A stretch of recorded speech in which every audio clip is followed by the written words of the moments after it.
Hello everyone, welcome to Mobile Bazz. আজকে আমি কথা বলবো Infinix এর upcoming smartphone Infinix Note 30i স্মার্টফোনটি নিয়ে।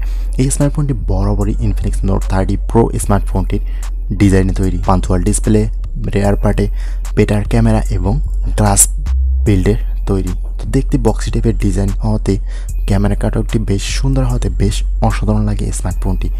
এরপর যদি স্মার্টফোনটির বিল্ড কোয়ালিটি বেশ সুন্দর এবং স্মার্ট হতে স্মার্টফোনটির ওয়েট থাকছে 197 গ্রাম এবং থিকনেস 7.8 মিলিমিটার। ফোনটি পাওয়া যাবে তিনটি মাত্র কালার, ভেরিয়েবল গোল্ড, অফসিডেন ব্ল্যাক এবং ইমপ্রেশন গ্রিন। এই তিনটি কালার তিনটিও বেশ অসাধারণ। এই স্মার্টফোনটিতেও ব্যবহার করেছে IP53 ওয়াটার ডাস্ট অ্যান্ড রেজিস্ট্যান্টের সুবিধা। এরপর যদি স্মার্টফোনটির ডিসপ্লে নিয়ে কথা বলি তাহলে ফোনটির ডিসপ্লেতে ব্যবহার করেছে 6.6 ইঞ্চির একটি অ্যামোলেড ডিসপ্লে।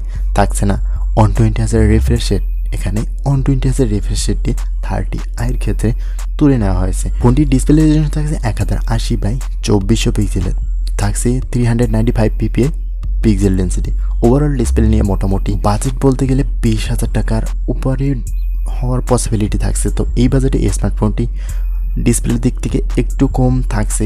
এখানে 120 না থাকলেও 90 Hz রিফ্রেশ রেটটা অবশ্যই মিসিং থাকছে এবং কোন প্রোটেকশনের ডিসপ্লে সেটা কোম্পানি অফার করেনি।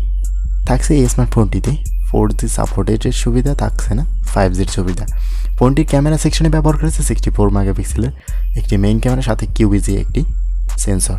ফোনটি ফ্রন্ট ফেসিং ক্যামেরা ব্যবহার করেছে 16 মেগাপিক্সেলের সেলফি শুটার। উভয় ক্যামেরা দিয়ে ভিডিও রেকর্ড করা যাবে 1080p 30fps রেজুলেশনে।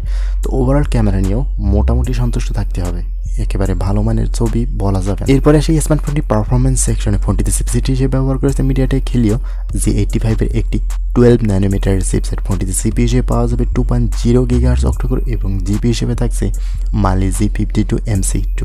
আর ফোনটিতে র্যাম হিসেবে থাকবে 8GB 256GB। আর ফোনটি রান করবে XOS 13 এর সাথে অ্যান্ড্রয়েড 13।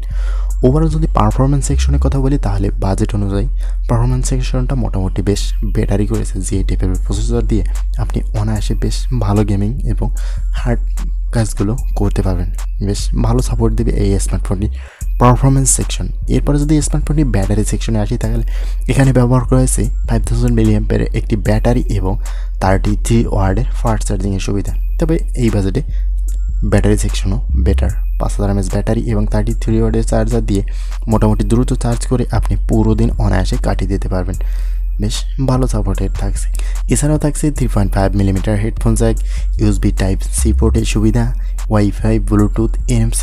ওভারঅল বেশ ঠিকঠাকই থাকছে সাইড মাউন্টেড ফিঙ্গারপ্রিন্ট সেন্সর। তো 20,000 টাকার আশেপাশে এই স্মার্টফোনটি আপনার কাছে কেমন হতে পারে অবশ্যই কমেন্ট করে জানাবেন। আজকের ভিডিওটি এই পর্যন্তই, কথা হবে নেক্সট কোনো ভিডিওতে। ততক্ষণ ভালো থাকবেন, সুস্থ থাকবেন, আল্লাহ হাফেজ।